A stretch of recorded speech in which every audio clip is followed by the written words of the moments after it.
प्यारे बच्चों, देखिए आज हम फिर से द्विघात समीकरण के कल पिछली वीडियो हमने समझाए थे। दो संख्याओं के वर्गों का अंतर 180 है। छोटी संख्या का वर्ग बड़ी संख्या का 8 गुना है। कितना गुना है? 8 गुना। तो हम दो संख्या मान लेते हैं। माना छोटी संख्या बराबर x तो तथा बड़ी संख्या बराबर y। दो संख्या मान ली हमने x और y। अब क्या देखा है? छोटी संख्या का वर्ग, यानी छोटी संख्या का वर्ग प्रश्न के अनुसार छोटी संख्या का वर्ग बड़ी संख्या का 8 गुना है, यानी 8y का 8 गुना। ठीक, ये होगी समीकरण नंबर 1 नंबर डाल देंगे। अब दूसरी चीज क्या देखा? दो संख्याओं के वर्गों का अंतर। तो वर्गों का अंतर बड़ी संख्या में छोटी संख्या घटाएंगे। y square minus x square बराबर ना 180। x समीकरण 1 से क्या करेंगे? एक्स स्क्वायर का मान रख देते हैं यहाँ पे। y स्क्वायर माइनस 8y बराबर 180। 180 को चले जाते हैं। y square minus 8y minus 180 बराबर 0। ठीक है, अब 180 के ऐसे टुकड़े करो, घट के कितने आ जाए? 8 आ जाए। तो 18 है 180।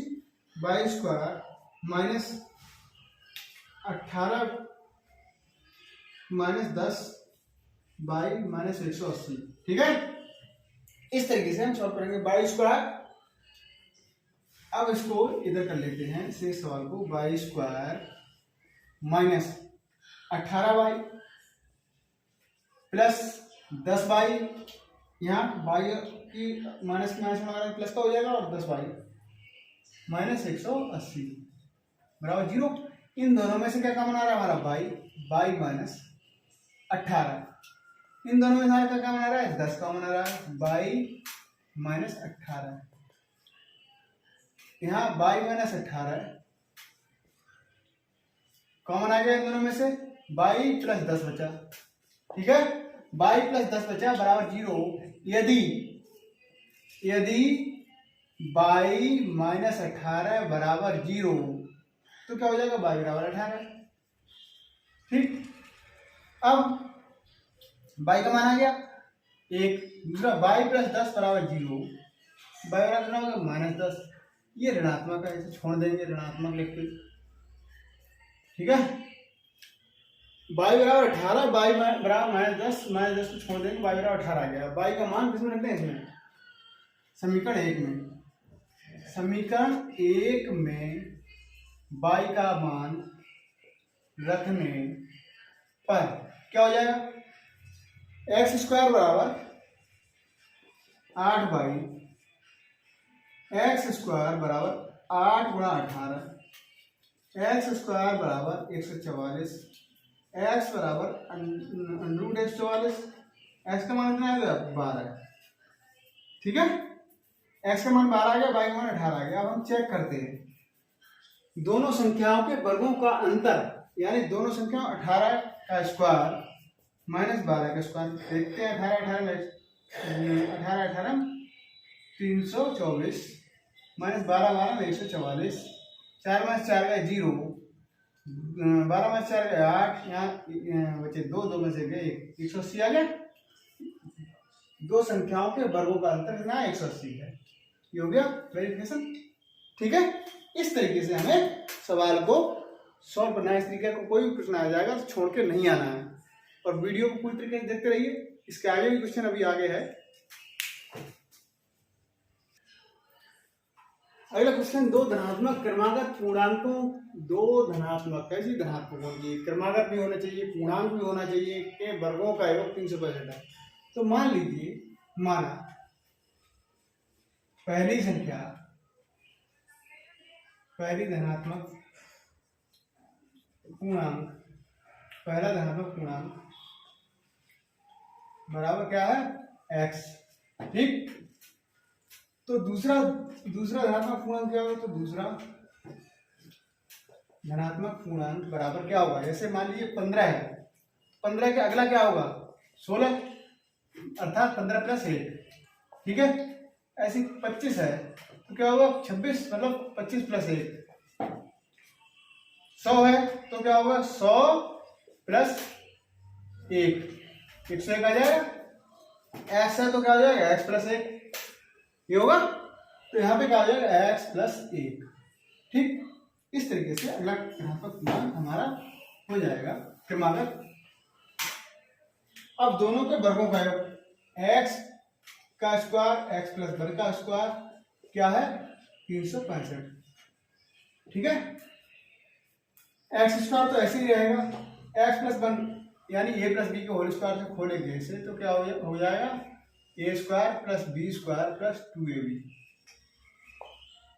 ऐसे ही एक्स प्लस वन का होल स्क्वायर ए की जगह पे ये बी की जगह वन है तो क्या हो जाएगा एक्स स्क्वायर प्लस वन का square plus 2x into one.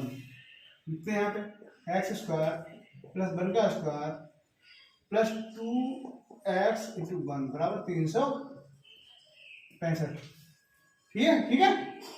X square कितना होगा 2x स्क्वायर प्लस वन का स्क्वायर 1 प्लस 2x, इस 365 को ले आगे माइनस के 365 बराबर 0, ठीक है। अब 2x स्क्वायर प्लस 2x 365 में से एक घटा देंगे माइनस के 364, 364 के टुकड़े बाद में करेंगे दो से भाग करने पर, 2 से भाग करने पर क्या हो जाएगा x square plus x minus 2 एकम 2, 2 अट्ठे 16, 2 दूनी 4, 182 आ गया। 182 के ऐसे टुकड़े करो घटके के माइनस से चिन्ह तो घटके 1 आ जाएगा, 182 है तो घटके 1 आ जाना चाहिए, ठीक है। करते हैं हम 182 के टुकड़े 2 नेम 18, 2 नेम 18, 2 एकम 2, 7 से काटेंगे 7 एकम 7, 7 21, 13 एकम 13, 2 की और 7 14, 14 में से 13 का 1 बचा, देख लो हो गया गुणनखंड x square plus 14 minus 13 x minus 182 बराबर 0। इसको हम यहाँ पर गुणनखंड आई कर लेते हैं, x square 14x minus 13x minus 182 बराबर 0। इन दोनों में से x common, x plus 14 minus 13 common, x plus 13 कम 13, 13 चौका 52, दोनों सेम ब्रैकेट आ गए, x plus 14 common, x minus 13 बराबर 0। यदि x प्लस 14 बराबर 0, x बराबर माइनस 14, यदि ये कैसा हो गया ऋणात्मक हो गया तो ये नहीं लेंगे, ऋणात्मक नहीं लेंगे। अब x माइनस 13 बराबर 0, x बराबर 13, पहली संख्या हमारी क्या आ गई धनात्मक 13, दूसरी क्या हो जाएगी लिख देंगे पहली धनात्मक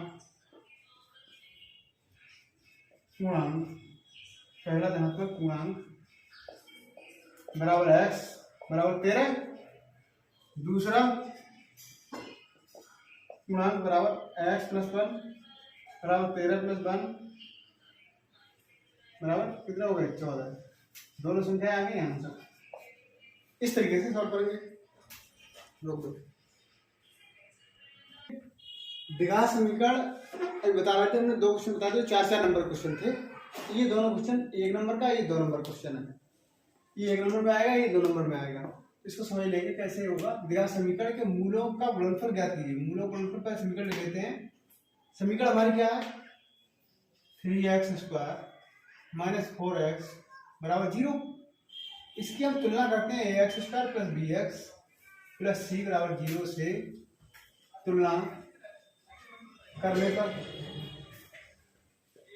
क्या होगा, a बराबर 3 आएगा, b बराबर माइनस 4, c बराबर 0, क्योंकि c वाला पद इसमें नहीं है। तो मूलों गुणनफल क्या होता है, मूलों का गुणनफल क्या होता है, गुणनफल बराबर c अपॉन a। और सी का मान क्या है यहाँ पे 0, ए का मान 3, क्या आ गया 0, आंसर हो गया।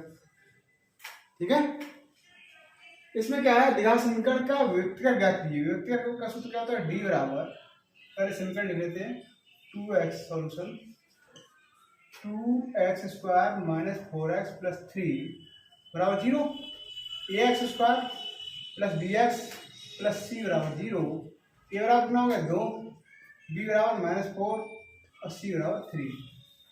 अब हमें क्या निकालना है, व्यक्तिगत सूत्र क्या होता है, डी बराबर बी स्क्वायर माइनस 4ac, ऐसे लिखेंगे, इस तरीके से करेंगे, डी बराबर B square minus 4ac, B का मान कितना माइनस 4 का स्क्वायर माइनस 4, ए का मान 2, सी का मान 3।